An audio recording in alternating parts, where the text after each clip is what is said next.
Ladies and gentlemen, good evening and welcome back to our channel once again.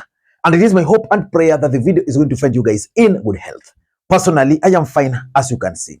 Kisumu is fantastic, and maybe you could also let me know where you're watching the video from, the county or the country, in case you are out of the republic. And for this particular video, kindly let me know the name of the county you are watching us from. Ladies and gentlemen, last week, William Samoei Arap Ruto, the president of the Republic of Kenya, stayed in Nyanza for 4 good days. And William Ruto really wanted to extend his stay by an extra day after he was shocked by the kind of reception he was accorded by the residents of Nyanza. According to William Ruto himself, that reception was actually a miracle. But two things were very clear. The absence of Raila Odinga was notable. Of course, it was by design. And of course, the absence of Babu Owino. Babu Owino is currently one of the most popular leaders from Nyanza after Raila Odinga. And it was expected that Babu Owino was going to take advantage of William Ruto's visit to Nyanza to stamp his authority as one of the most popular leaders from the region. But Babu Owino was missing in action. Ahead of this particular visit, for those who follow the events, the political events in the Republic of Kenya, there was Raila Odinga's official launch for his bid of becoming the chair of the African Union Commission at Status. Again, that event, Babu Owino was not there. Of course, you understand, I was told, because I tried to inquire, I was told that not all MPs were invited, but Babu Owino and others confirmed to me that he went to the gate and he was told his name was not amongst those invited, and then he had to go back. But why do you think Babu Owino missed the event in Kisumu, Siaya, Homa Bay, and Migori? The truth of the matter is that Babu Owino could not have just missed that event without political objectives. In this video, I want us to look at what next for Babu Owino after William Ruto's visit to Nyanza. Because I've been moving around and everybody is asking me, what next for Babu Owino? There are several things which are very clear. The first thing which is very clear is that Nyanza is going to form William Ruto's strategy, game plan for 2027. And William Ruto is going to do everything within his powers to win the support of Nyanza. Clearly, you can see that Babu Owino is drifting from that line. That's why when Raila Odinga was launching his bid, Babu Owino joined Kalonzo Musyoka and declared himself as the opposition leader. Number two, Raila Odinga might also not be on the ballot in 2027, which means in the Luo nation, someone will have to emerge. So far, two people are busy moving around the country and around Nyanza. James Agrio Rengo is busy traversing the entire countries of Nyanza, trying to consolidate his support, and he wants to become the next kingpin in the absence of Raila Odinga. And of course, Babu Owino has been moving across the country. The third thing which is also very clear is that Babu Owino is actually a threat to most of the status quo in ODM party. I shared this with one of the members of parliament and told me that the problem they have with Babu Owino is that Babu Owino is a lone ranger. He wants to do things his way and alone. But again, if you look at the age bracket, Babu Owino can only do the things his way, because there is no way you can expect Babu Owino and, for example, Uhuru Odinga to agree on his political future. Babu Owino has realized that, okay, during the COVID, I taught lessons. Most of those guys are now, some of them in campus. In the next 2 or 3 years, they'll be key players within the political circles in the Republic of Kenya. So Babu Owino is a threat to the status quo in ODM party. That's a fact. The other fact is also that the Luo nation is still applying the wait and see attitude, and they're trying to monitor how the situation is going to turn out with this particular handshake, because clearly it is being embraced, but at the same time, it is not being embraced. If you talk to those who are embracing it, they will tell you that they're embracing it because of the attacks which are being launched against Raila Odinga. That Raila doesn't deserve those attacks. But of course, there are those who are yet to really embrace the handshake. So they are applying wait and see, which means if they were to embrace that handshake, Babu Owino will be swept away. But if they will not embrace the handshake, then Babu Owino's game plan is going to work. And of course, lastly, the last fact is that Raila Odinga is still a major factor in Nyanza politics. Let nobody, and allow me to repeat it, let nobody cheat you that Raila Odinga is not a factor as far as Nyanza politics is concerned. And therefore, I've been wondering whether Babu Owino can maneuver his ways minus Raila Odinga in the equation. So in this video, I want us to look at what next for Babu Owino. What can he do after William Ruto's visit to Nyanza?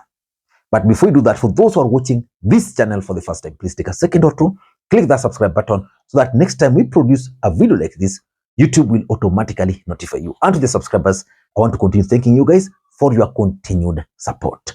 Because without that support, this channel cannot be where it is. Ladies and gentlemen, without further ado, allow me to dive in. But again, before I dive in, allow me to also introduce you guys to LemFi. LemFi is a mobile money app for users in the UK, Canada, and the United States of America to send money back to Kenya. They offer the best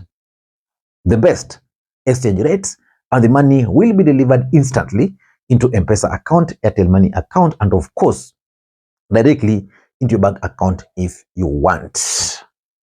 You can use the link in the pinned comment to download the app. Ladies and gentlemen, let us dive in.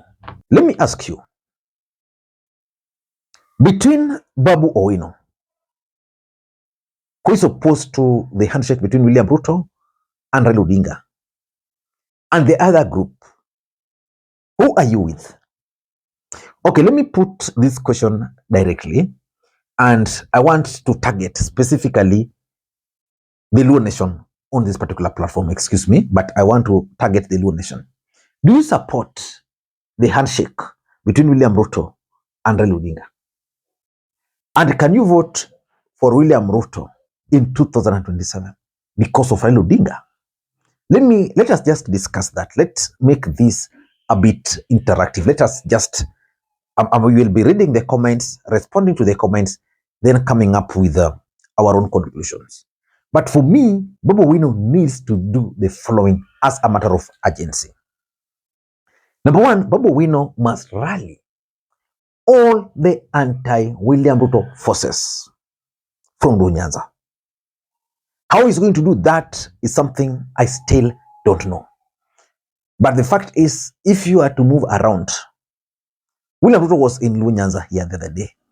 He left, made promises, but people were not really satisfied. There are people who believe that the deal is not good for them. There are young men and women in the 4 counties of Nyanza who believe that Ruto is not the right guy. So Babu Owino must figure out how he's going to get all these anti-William Ruto forces, not all of them, but the credible ones, so that he can come up with a strong movement. And that strong movement he can then use to start moving across the country. The truth is, William Ruto is not a pushover. He's going to try everything. But Babu Owino must rally those forces. Because without rallying those forces, by trying to be himself, he won't succeed. So that's the first thing. The second thing is that Babu Owino can take advantage of one of William Ruto's greatest weakness.